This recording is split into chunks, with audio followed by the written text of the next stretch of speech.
Hi, this is Janice Wallace, the Eldercare Coach, and here's another quick video tip for you. Today let's talk about communication. When I was a Girl Scout, we had an expression called the 5 P's. And the 5 P's stood for previous planning prevents poor performance. There we go, I caught up with myself.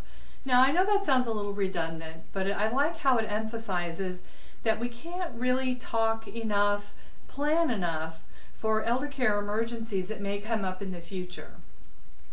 The hard part can be initiating these conversations with someone in your family that you're concerned about or that you want to have this conversation with. So today I've got 2 suggestions about ways that you can start the conversation.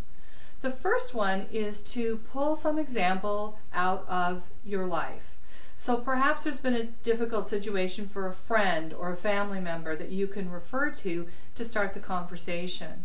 Something along the lines of like, Mom, do you remember when Aunt Sue got sick and Cousin Becky was really worried about her and really didn't know what decisions to make for her as she was in the hospital? Let's sit down and talk because I don't want to be in that same situation. So that's an example of using something from your personal life. So something that happened to a friend, a coworker, a relative.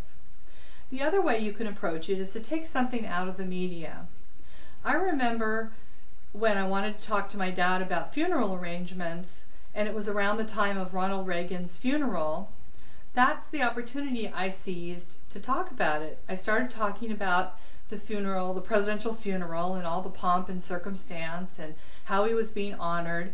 And then I shifted the conversation to say, Dad, when you're gone, how should we honor you? What things would you want? What plans should we make? So that was a way where I took something out of the media to advance the conversation. So those are 2 conversation starters that I'd recommend.